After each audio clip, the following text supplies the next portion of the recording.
We are live. I'm waiting for the numbers to build up. It gives me a chance. It gives me a couple minutes until I see how many are actually watching. The attendance will grow more after the broadcast is up, and you'll see the numbers go up over the weekend. So that'll be a good thing. Gotcha. And we'll see. Yep.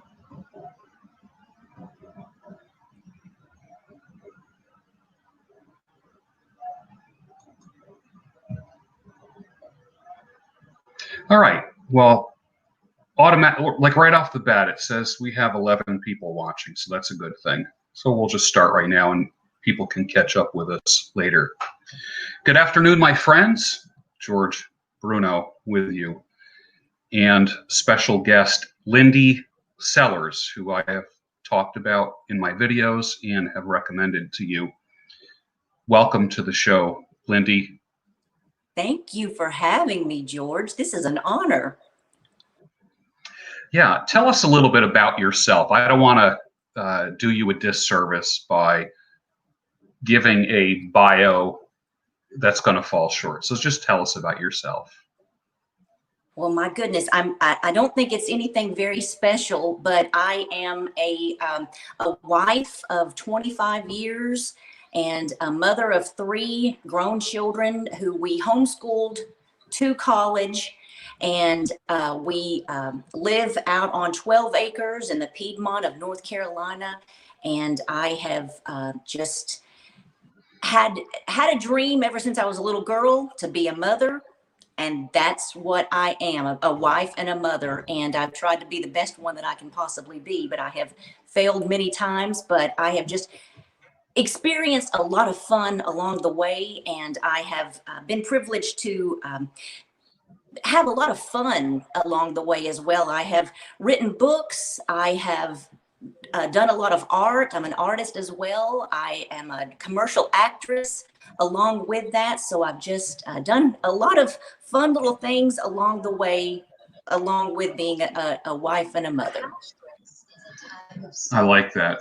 I like that. You love being a wife and a mother, and that's in a world where we're telling young girls to not be a wife and a mother. We're telling young girls to pursue your education and then maybe think about it. But what's more important is the career, getting out there and making a killing, making a dent in the universe as a woman, and that being a wife and mother is second place. Yeah, that's very unfortunate. You have a channel called Lindy Sellers Diary of Domesticity. Yes. I haven't heard that word, although I love the word. I love the word. And I'm looking at it on my phone right now, and you practice a thing, and using your words, the home arts. I love that word, the home arts. Tell us about the home arts. Well, I'll back up just a moment and tell you that name Diary of Domesticity came from some old Gladys Tabor books. And she was an author who wrote for a Family Circle and the Ladies' Home Journal back in the 50s. And she just created this beautiful life out in the country. And when I read those books, even before I got married, she created such beauty just from simple, mundane things. And so that's what I have tried to do every day here. It doesn't happen every day, but as much as possible. And so on that channel, I just want women and men to know that, we're all homemakers. If you live in a dwelling and you have a home, you're a homemaker. You, George, are a homemaker. And you're not a feminine one, of course, but you are. And so I just like to teach people how to enjoy and find beauty in those everyday things that we do. And so that's what that channel was started for. That's wonderful. I'll tell you how I found you. Someone I know bought a dress, and they had said to me that they wear a lot of skirts for work and that they don't wear dresses much. And I just wanted to do some research on women wearing dresses because my whole thing is make dresses great again. I love women in dresses. I think it's very feminine. And I did some research, and what pops up? Lindy Sellers doing a video on house dresses. So then I tweeted something like "Make house dresses great again," and of course that's very in this world. It's very controversial. Make house dresses great again. What led you to make the video about house dresses? Well, I'm glad you asked that. We are a lot of us are stuck at home now and in a place that we never imagined ourselves being. And first of all, I find that wearing a dress is much more feminine. It's not for everyone by any means, but I love the way it makes me feel. And so I wanted women to be able to see that you could buy inexpensive dresses and do your housework in them and still feel and look pretty. And then just, you could feel good and look good wearing something inexpensive and sort of old fashioned, but it was just sort of a whim, really. And I thought that people would like it. And I have been seeing other websites talking about the house dress coming back. And I kind of just thought, you know what? I've been wearing these for a while. Let's jump on that bandwagon and maybe we could get some more interest in this. Yeah, I like that. It's interesting how some people would ask me, why would I have a woman talking about the home arts on my channel, which initially started out being a men's channel? I will tell you that it gladdens my heart to see women being feminine again. And to me, that is a message for men that not all women are like that. There's a phrase out there called AWALT, AWALT. All women are like that. And I like to be the guy that says, not all women are like that when it comes to the profane and the immodest. And I've been saying for a few years now, make modesty and femininity great again. And it's something that I've seen on your channel. We have one guy, Jack Mullins, says, "Thank God, Lindy, scream it from the mountaintops. Bless you." Here we go. I like that. My goodness. Thank you. I'm afraid, I'm sorry, go ahead. I interrupted you. Go ahead. I'm afraid that I kind of live in a bubble. I don't watch a lot of news, and again, I've been a stay-at-home mother for all these years, so I have not worked in 21 years outside of the home. Now I've done something for my children. Yeah, just we've sold items at the farmers market, so of course I've been with the public, and I have friends, but I have sequestered myself so much that I think that sort of everyone lives like us. And so it saddens me to hear that they don't. And I know that's a silly Pollyanna way to look at things, but it makes me sad that folks aren't, there aren't all of these little happy families everywhere, but that's what it is. I have followers right now. It's about 160,000. 60% is in the United States. 40% is abroad. Canada, UK, South Africa, the Middle East, Australia, New Zealand, men and women. And my female following is growing because what they are saying is make real men great again. So here's these two different populations. A group of men are saying make feminine women great again. Then there's women saying make real men great again. And like one female follower of mine said, she's out there dating, and she says, "I'm tired of meeting men who cry more than I do." Yeah, we noticed that happening. Oh goodness, I maybe 15 years ago, I remember seeing some Home Depot commercials, and the men were being talked down to by their wives and kind of made to look belittled and look dumb, you know. And that struck my heart because I mean, I was raised by a man, I'm married to a man, and I gave birth to two men. So I don't want them to grow up in a world like that. And they, you know, we've raised our boys to be gentlemen and to be manly men. And I pray that they find women that respect that, but then they are also have been taught deeply to respect women as well. And Yeah. yeah. Yeah, there's a lot of men out there, and I would say it's the all women are like that bunch that do lump, well, I would say that they lump people into generalized categories. They paint with very broad brush strokes.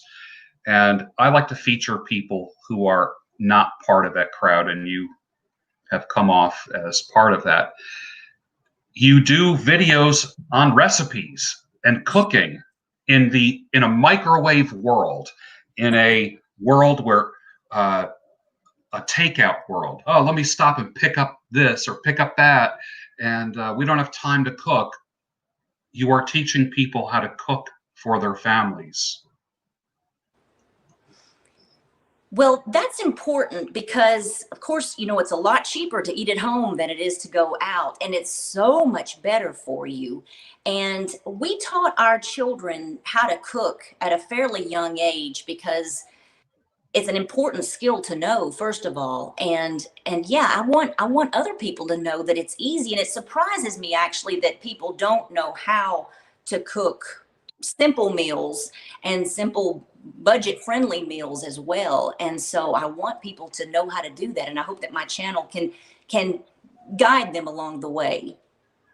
Yeah, it's doing that. Now, let's see, Chelsea Coleman, who is commenting from Ireland right now. Hi, Chelsea. Nice to see you here. She says, you're beautiful and refreshing, Lindy, a real role model and life goals. Absolutely. That's nice. Thank you. My goodness. I'm going to cry. I won't. Really, I won't. Here's B. Hello, I just subscribed to Lindy. Looking forward to watching your content. So Thank you. probably, yeah, you're going to get some subscribers from here. I have some followers that are hardcore bachelors, hardcore, to the point where they revel in having a bourbon sitting by the fire with their, you know, their Labrador on the floor and watching Netflix and doing nothing but just having a night without a woman. A lot of these guys like that. And I love those brothers. I love them.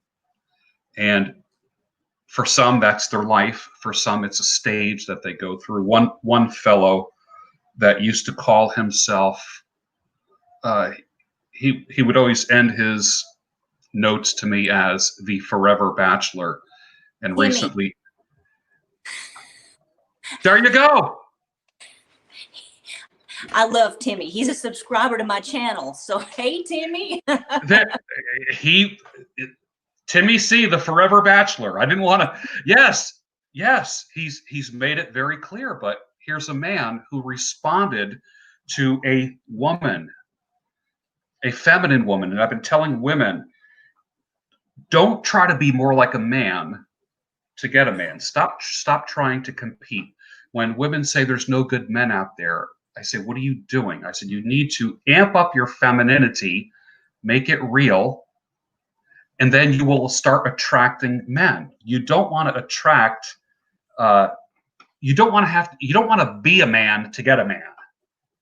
Exactly. Yes. God created us very differently and for good reason. And so, yes, the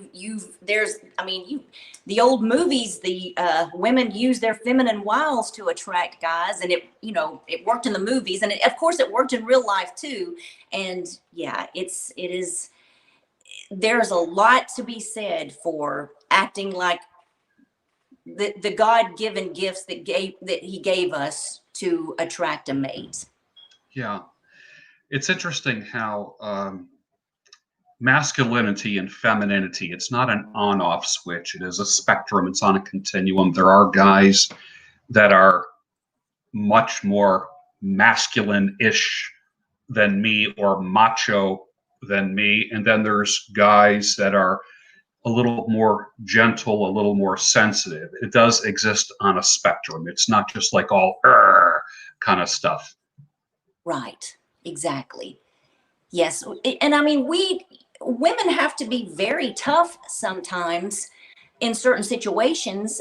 But I just think that we can be tough in our own way and not have to act, like a man when we do it. I don't think that that's quite so necessary, but to each his own. I don't want to insult anyone, but I just say there is a place for everything. Yeah. And we don't want to be judgmental. No. I don't want to offer information to individuals, to people who, like, if I have an opinion about something, I don't want to turn somebody off with an opinion. Although I've been on a thing lately where I've been pounding on men that practice yoga. So I've been having a little fun with that recently. But I usually wait until somebody asks. That way the door is open and I get to share with them rather than trying to force a message down their throat. We have a hello from Agnieszka in Poland. Hi, everybody. Happy New Year.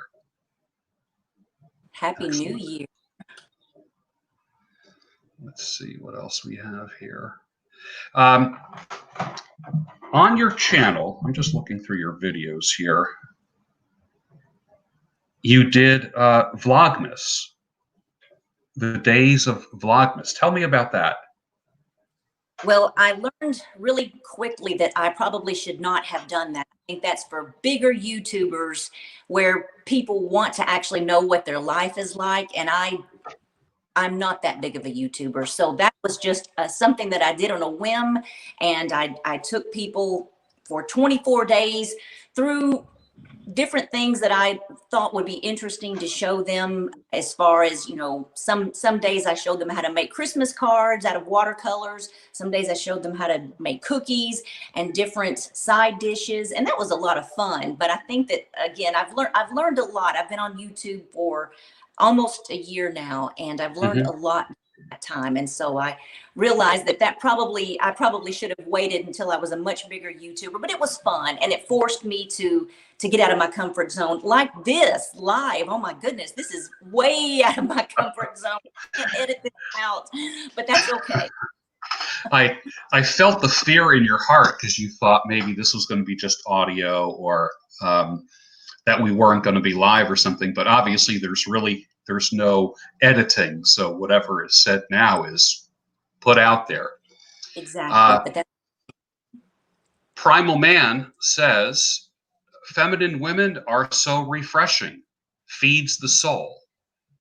Oh, good. I like that.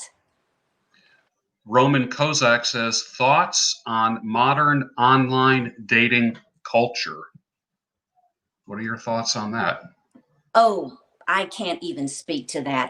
I better only speak to things that I know about, and I'm clueless to that. So I'm so sorry. I don't know enough about that to speak on that.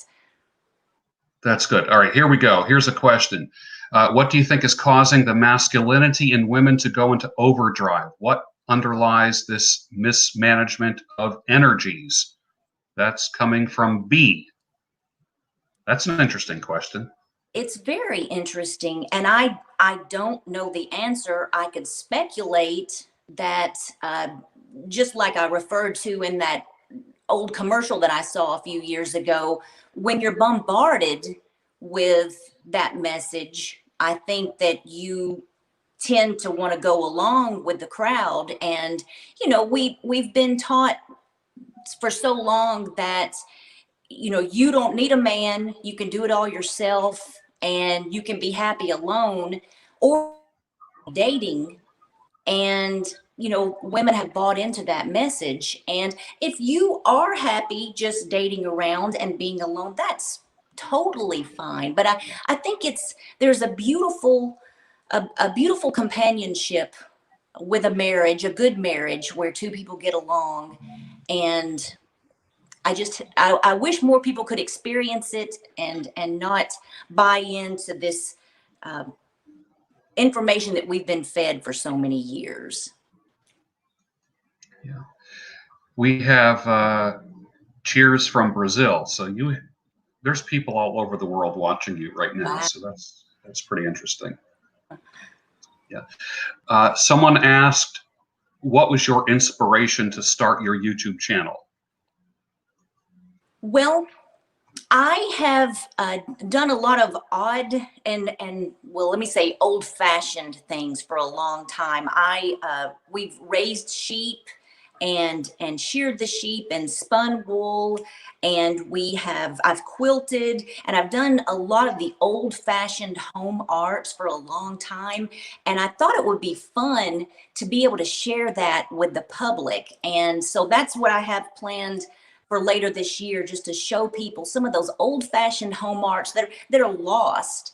And it also helps you realize just how lucky we are to live in this day and time. Because, for instance, I just got through making a hat out of sheep's wool that we raised the sheep. We sheared the sheep. Well, we had a shearer to do the sheep shearing. And then we sent the wool off to have it cleaned and carded. But then I have a spinning wheel, and I don't think you can see it in this back corner back here, but I spun that wool into yarn, and then I knitted it into a hat. Now, I didn't have to do that, but I wanted to get the feel of what our great grandmothers had to do for their families. And so I would gain a much better appreciation for just how easy we have it. And I wanted to convey that along to other people on my channel. So that wow, I like that. Was it the rum cake video where you took a little break and were making the hat on the loom or something like that? Yes, that was a different yarn. That wasn't my sheep's wool, but yes, I was doing that in that video. Yes. Okay, excellent. Tanisha from Chicago says, good morning, George, and good morning, Lindy. That's one of my special followers. So we have Chicago in the house today. Good morning, Tanisha. Good to see you. We have Foster from Scotland. So that's pretty cool. Hey, a lot Foster. Of people watching you. That's fantastic. Thank y'all so much. I hope y'all have a wonderful new year. Martin Falk from Germany says, love that. Too much old knowledge is getting lost these days. Greetings from Germany. Tanisha follows up and says, there's so much feminine value in the old creative arts. Lindy, you have a new follower. There you go. Oh, Tanisha, thank you. That's great. I see you did a video on, it was a video on intermittent fasting and Jordan Peterson. Talk to me about those two things. Those are topics that I have spoken about and are really dear to my heart. Well, I won't talk too much about Jordan Peterson because he is, oh my goodness, he's off the charts, out of my league as far as intellect. However, I could sit and listen to the man talk all day. I love profound intelligence, and he is so smart. I think that's why I love my husband so much. He is so and funny too. But I love the common sense that he brings. And I love that he was teaching this on college campuses, because we certainly don't have that. Some of the things that my children have come home and told me about that they've learned, even in little southern towns at the colleges, is amazing to me. But yeah, love Jordan Peterson. My oldest son has read his book, The 12 Rules for Living. I think that's what it's called. And is a big fan. And my son is actually the one who told me about him in the first place. But all of my boys both of my boys and my husband are big fans. The intermittent fasting, I could talk all day about that. I never was one to eat breakfast anyway. So I was intermittent fasting before intermittent fasting was cool. But it definitely is a way to keep your weight under control, because you're not raising your insulin levels first thing with a big bowl of sweet cereal or orange juice. And breakfast may very well be the most important meal of the day. However, it doesn't have to start off with sugary coated cereals and orange juice that's super sweet. And you can bump it back and just feel better and look better, I think, if you don't eat quite so much. So I'm a big fan of intermittent fasting. Let's see, Lindy, in reference to your Vlogmas posts, needed. There are a number of people impacted by movement of independence from family. They didn't have somebody to watch do domestic things. Thank you. Interesting. Oh, you're welcome. Thank you for saying that. Imagine if you didn't have like my mother, you know, had the apron on, and I can picture her baking and taking stuff out of the oven and making dinner and setting the table. And a lot of people didn't have that. They don't have those memories of mom doing those things, or sitting quietly and knitting, or, you know, if something was torn or there was a hole in the sock, we didn't throw it out. My mother sewed it. Yeah, yeah. Yes, Happy New Year's to you guys. Love the collab from Quebec, Canada. Claire G from Canada.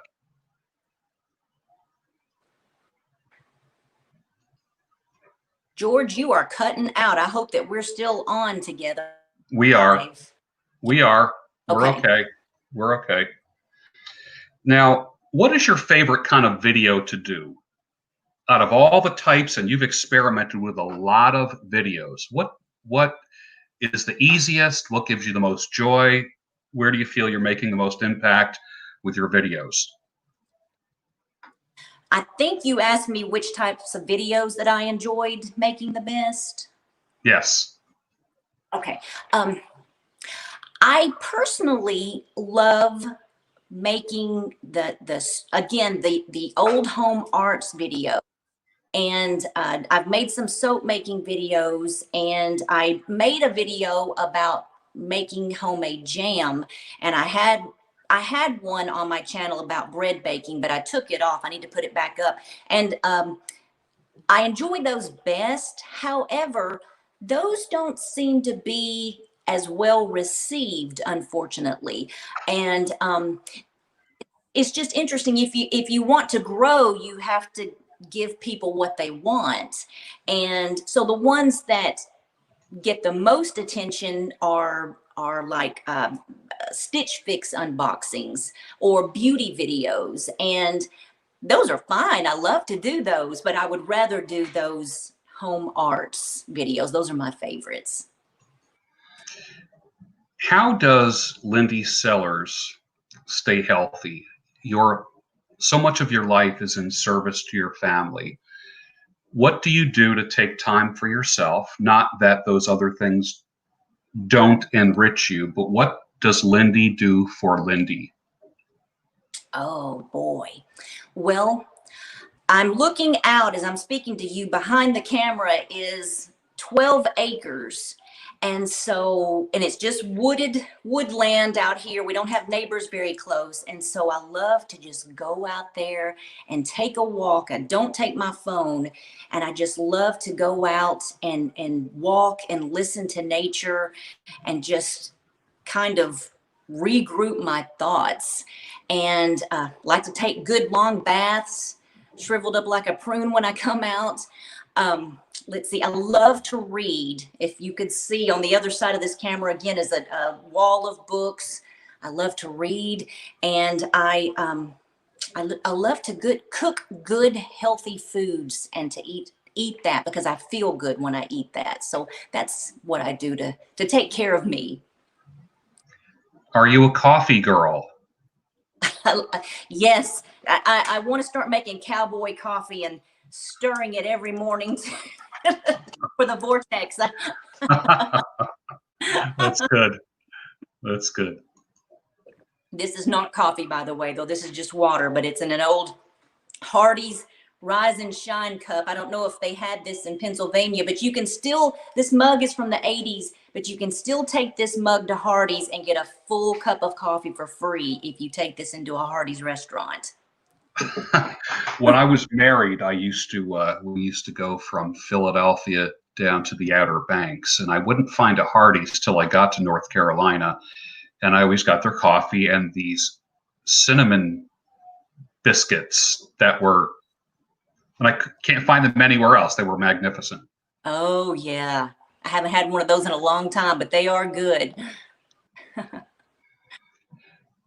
How did you handle 2020? A lot of people say that 2020 was a challenge, the worst year of their life. I think it was the best year of my life because I zigged when the world zagged. Tell me about your 2020. I almost feel bad saying this, but I'm so glad that you did. So it makes me feel better. 2020 actually was not so bad for me personally. It was wonderful for my husband. He typically drives 45 miles each way to go back and forth to work. He didn't have to do that. He started a new business. My children suffered the most. And when I say suffered, they had a roof over their head and plenty to eat, and they were perfectly fine. But, the social activities were completely wiped out, and that was hard for them.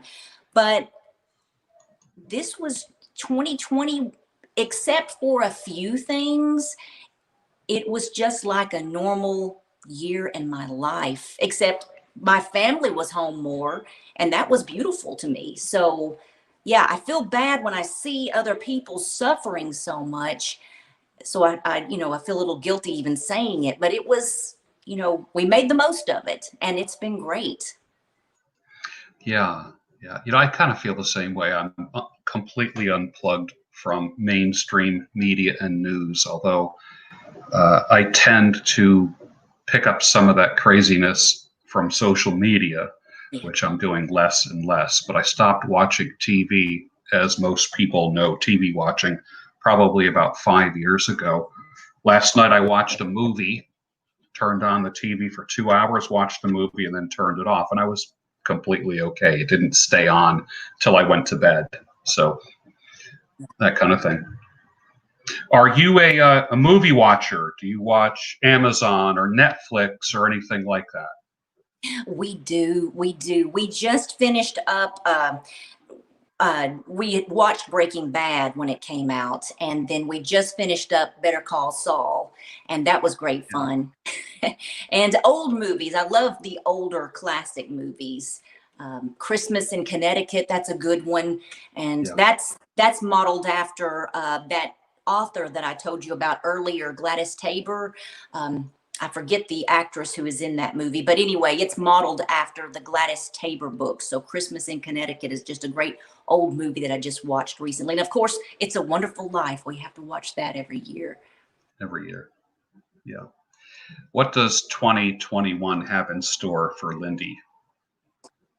A lot of fun things. Oh my goodness. Again, we just started a new business, and we also purchased an older home in the little town that we live near, and we're going to renovate that because it's on Main Street. We're going to renovate that into office suites. On our property, we have a 1915 farmhouse that was on the property when we bought it, and we plan to restore that and turn it into an Airbnb. So there are a lot of things on the plate this year.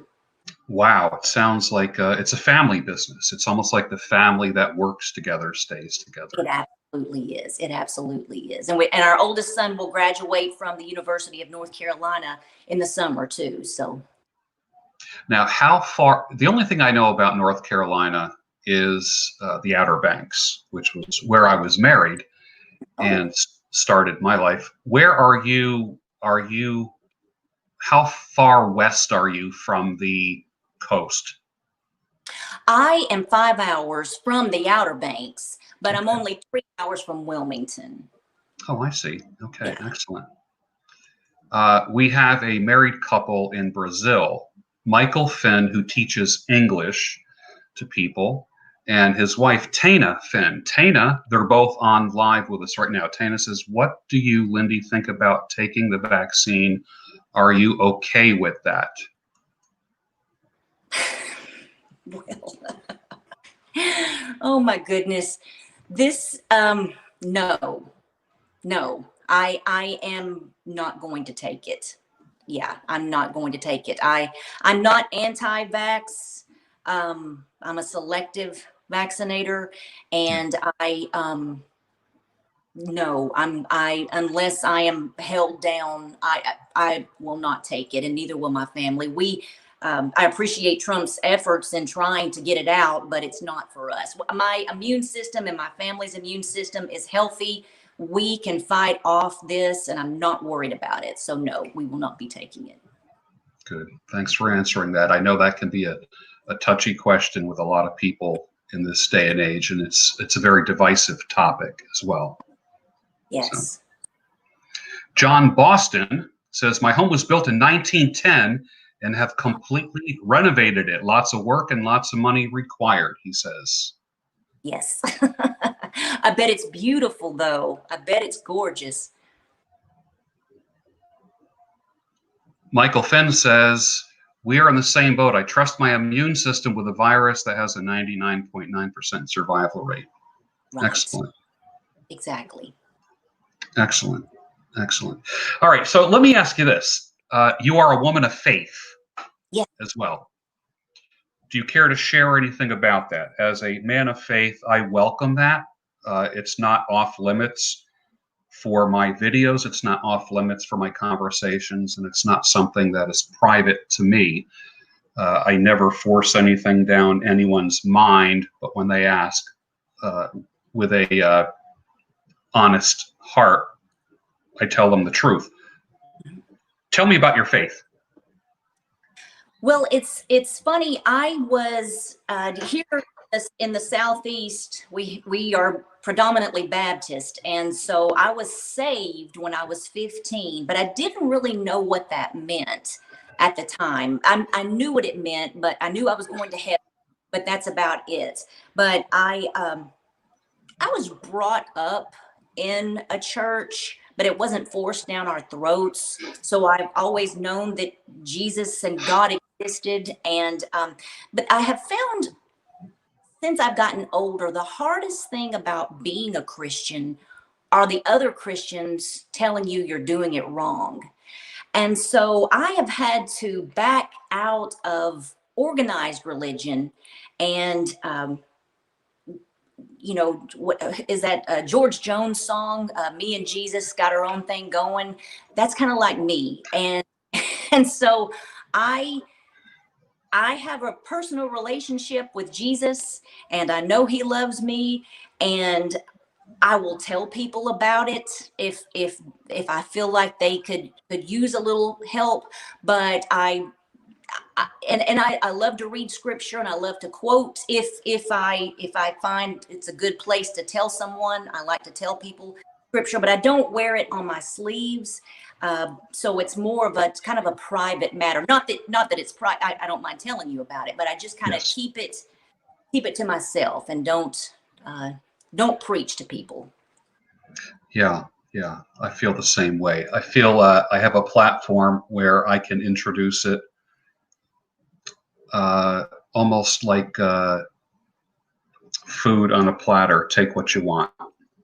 Exactly. You know? Yes. Yes. Yeah. Yeah. Tenacia says, "Amen." Okay. So we got an amen from Chicago. That's good. That's good. Now, 2021, what is your goal for your YouTube channel in 2021? That's a great question. I have a little editorial calendar set up in the next room with all of the different videos that I want to do. And I think I probably am going to take a few of those off because doing 3 videos a week is probably too much in the format that I would like to. I would like to up my video editing skills, and I want to be able to put out more content that people want as opposed to what I like to do. Hope that I can build a community with folks, because with like-minded folks, and let people know that you are capable of so much more than you think you are. And personal development is something that I love as well. And I want people to be able to come in and let me give them a good motherly hug and let them know that you are so much more powerful than you think you are. And I want to be able to help them have practical skills, first of all. And second of all, just knowing that either through, coming to Christ, or just being able to, I don't know, there are so many different self-help books that I have used over the years that have been so profound in helping me out. And I want to kind of give those out to people, and let them know that there are other ways. They don't have to be stuck in a little rut. Like I was reading, I mentioned the other day when I made the rum cake that I was listening to The Strangest Secret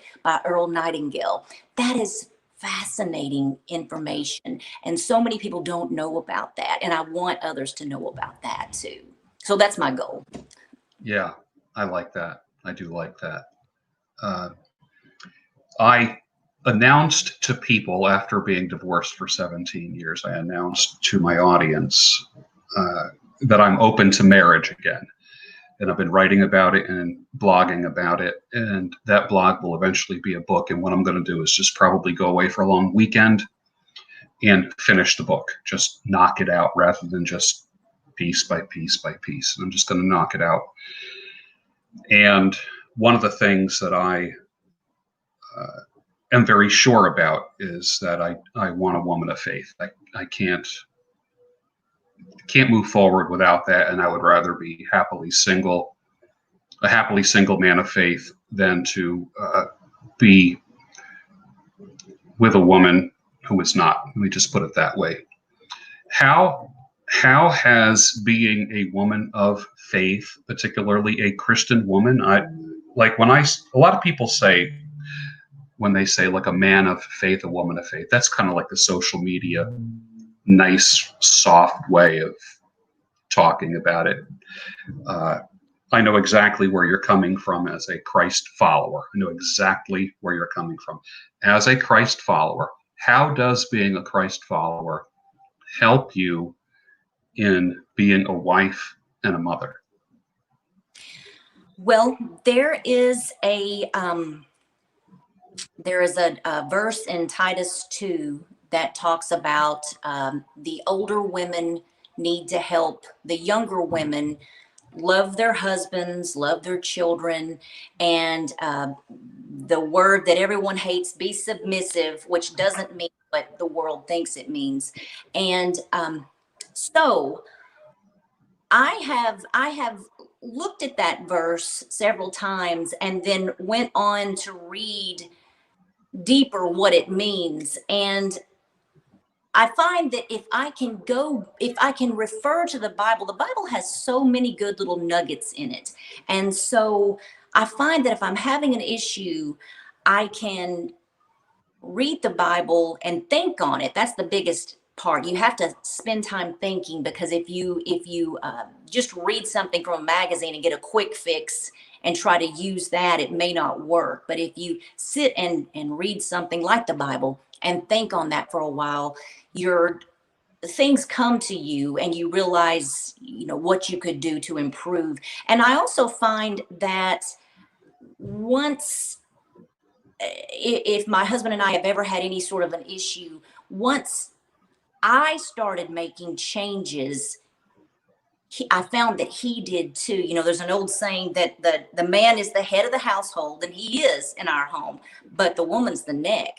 And so I have, ways that it's not manipulative, but I have a ways to turn his thinking around and maybe make him think differently. So I have almost forgotten the question, George. No, I haven't. That how is being a woman of faith helped me with my marriage? I try to be like that Proverbs 31 woman, and just love my family and love my husband and be the best I can be. But I absolutely fall short every single day. But that's just a beautiful guide to kind of help me along the way. Yeah, I agree. I think it's a nice template for women. I know that starts out with a virtuous woman who can find. Where is she? For her price is far above rubies. Right. I'm definitely not her, but that's who I set my sights on when I in my home and in my marriage. Yeah. Are you familiar with Jennifer Molesky? I don't think no. She has a YouTube channel, and she is a follower who has become a friend. We actually shared a stage together a couple months ago in Orlando, and she speaks. She did a video on like the husband's being the warrior, being out there fighting the battle, and he comes home and has that war mindset. And when he walks through the door, it's just the language that she uses is spicy. I'll just put it that way. But basically, she calms her husband and says, "Okay, you don't have to kill anyone now. You're home. You're not on the front lines anymore." And she can just literally kind of calm the war that's in him, and that really spoke to me. That was pretty powerful. What do you think of that? It's absolutely true, because he has been out all day long slaying dragons. And then when my husband has to deal with so many different things, and that a lot of times I'm not even aware of. And so when he comes back to the house, it was always my mission, and it is always my mission, to have a dinner ready or nearly ready, and have the house clean, even if that meant throwing things in a closet really quick. Daddy's coming, daddy's coming. And then I always made sure too that my children ran up to him and were so excited to see him, because he may have made someone mad and they didn't want anything to do with him at work, but he came into a home that everyone here was so happy to see him, and were appreciative of how hard he worked for us all day and what he did for us. And then and then we backed off of him a little bit and gave him some time to regroup and go upstairs and change clothes and wash his hands, and then come down, and we ate supper together. And it just kind of makes a man kind of melt, and it makes him feel better. And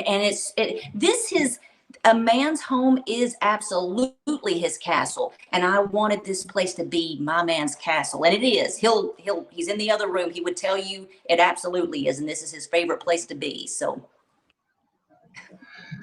I used to work in the city of Philadelphia, and I would drive about an hour and 15, an hour and 20 minutes to work. And that drive, as much of a pain in the neck that it was, like someone said to me, "You should just take the train." I took the train. It took me an hour and 15 minutes. I'm like, forget it. I'll just drive. I'd rather be in my own vehicle and just listen to what I want to listen to. And this was in the days before there were podcasts. So I would listen to talk radio, usually some kind of talk radio. And that hour and 15 minutes did kind of calm me down. And then at that time, I was working as a therapist in the city, and I took a job as a part-time therapist, working 2 nights a week at a local hospital, just doing psychotherapy with people who had some serious mental issues. And I remember I took a part-time job 2 nights a week, and then I walked by a bulletin board and saw a job for a full-time opening, and I thought, you know what? I'm going to apply for this so I don't have to drive an hour and 20 minutes into the city every day. Well, son of a gun, I let them know of my interest. Within a couple months, the job opened up and I got the job, which was literally 5 minutes from my home. I no longer had to drive an hour and 15 minutes. I didn't realize how long or how much that commute, that long commute that I had, I didn't realize the role that it played in calming my spirit before I came home. The new job took me 5 minutes to get to and 5 minutes to get home.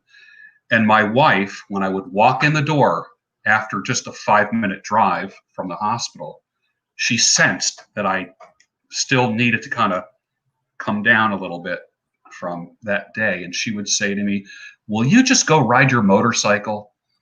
So I would get on the motorcycle and I would ride around the lake and do a little loop around the country through some farmland. When I came back, I'd walk in the house.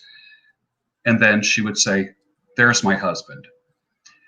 And I did, for me, motorcycle riding is the thing that just calms my soul. I can just go out. It's a solo activity. I love riding with someone, but even as a solo activity, it just calms me down. But I needed that 20 to 30 minutes after slaying dragons all day.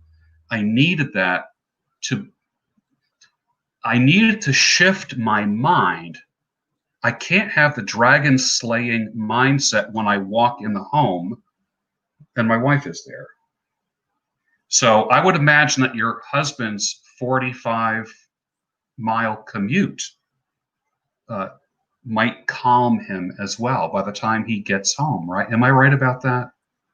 Yes, absolutely, you are. And it was a 45-mile, but let me go back. Sometimes it was an hour and a half in traffic. So it was so yes, it was even longer. So he had a lot of good time to decompress. And he bought a motorcycle during quarantine. So he's he has found a new love. Yeah, yeah. It's a great activity for men. And I'm not a commuter. I only rode my motorcycle to work just a handful of times. I'm more of a weekend warrior, or just ride in the evening for 20, 30 minutes. But there's something very, as Michael Finn just said, something very therapeutic about getting out. It's the modern version of a cowboy. A lot of people call them an iron horse. Yes, absolutely. All right, so your husband gets out on a motorcycle, you get out into the woods. I notice a lot of women, this is my observation, is that a lot of women love getting out in nature, smelling the woods, the forest, walking on a forest bed. Do you think, is that a male or female thing? I mean, I know a lot of men love to get out, but I've noticed that men use a lot of technology to calm down. I notice a lot of guys will put on headphones and listen to something, or go ride the motorcycle. And I don't find women are as prone to go for technology to calm down. And you cut out there, George. I think you asked me about the women being more prone to go outside and not as prone to look at technology. Is that what you said? Yes. Yeah. My husband spends almost as much time out in nature as I do. He's got a little fire ring that he sits around and will burn things and drink his coffee or drink his whiskey and smoke big cigars with the boys out there too. So yeah, he enjoys it just as much as I do. But I think women just naturally, I don't know, we just are drawn to it, maybe more of the gentler aspects of being outdoors. It can just take you back to our roots almost, and just make you feel so grounded and relaxed when you're outdoors. And he loves it as well. So Yeah. It's a lot of times nature seems to center us. absolutely, yes. Yeah. All right. So as far as the channel is concerned, you direct people to a website, lindysellers.com. You're also an author. Tell us about what you have written.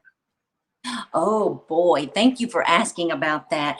My first book was a, let me back up and tell you that I used to sell my handmade goods at the farmers markets in the area, and the people who I sold alongside were a lot of times they were very educated people who just wanted to get back to the garden.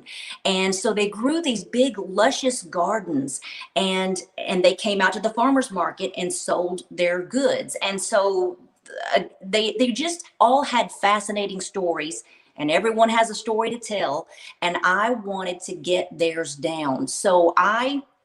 And here's another thing. Here's one of those things too. If you talking about how we are capable of doing so much more than we think we are. I wrote that book. I made the decision to write the book in May of 2015, and I made a deadline of October to have it finished and completely done so that I could sell it at a little community event that we have every year. So I interviewed a lot of people that I knew who sold at markets, and they didn't just grow vegetables. They were artists, and one lady was a weaver. They were just all walks of life. And so I got their stories down in a book, and I took pictures, and it was wonderful. And I said in the beginning that I didn't care if I didn't sell anything. I just wanted to know that I could write a book, and I did, and it was great. And then ever since, I've got several of them on my shelf here, but ever since I have written a book a year, except this year. I did not write one this year, but I wrote one about wild edibles, foraging for wild edibles out in the yard, and this was mostly in the Southeast. And then I wrote one about Fancy, our Bijan, just a funny little kid's book. And then the other one was called Seasons at Sweet Harvest Homestead. That's the name of our little homestead here. And I wrote a column for the newspaper every week. And so that book was a compilation of all those little articles. And those also were sort of those old-fashioned feeling articles about life and about just going outside and hanging clothes on the line and hearing birds singing and chipmunks and raccoons out in the woods scurrying around, and just taking you back to that gentleness that we all just need so much. I really like that. I wanted to make sure that people knew about that. And then finally, one last thing, and I find this interesting because no one really talks about this. You really like writing thank you notes. Yes. Yes. Tell us about, and we'll end with this topic. Tell me about thank you notes. Well, there's an old saying that a thank you note, I'm probably going to butcher this, a thank you note that was written will be received and then quickly forgotten, but a thank you note never written will never be forgotten. And there's a lot of truth to that, because if you, for instance, I have given wedding gifts a lot of times, and there's a lot of things that go into a wedding gift. You've got to go out and shop for the gift and either mail it or give it to that person. And I'm happy to do that, always happy to do it. But a small little thank you so much for the casserole dish, would be so well received and appreciated for my efforts. But so many times we've never received those. So it is what it is. But I have taught my children that a thank you note, even if it is just because somebody gave you a ride somewhere, you can thank them in person, of course, but a handwritten little thank you note is so wonderful to receive and so important, because you want to think about other people more than yourself, and you want to let them know that you appreciate their time and effort, and that you just want to let them know by writing a tiny little note and sticking a, what is it, 55-cent stamp on it and mailing it off. And so I want people, especially young people, to know how important that is. That's not just an old Southern thing that's antique and nobody does that anymore. That is very important for people to do. I like that because I believe in that too. A couple years ago, I rediscovered fountain pens, and I'm a fan of old things. So for me, writing a note on 100-year-old paper with a 100-year-old fountain pen, for me it's one of the ultimate things that you can do for somebody. It would be, absolutely.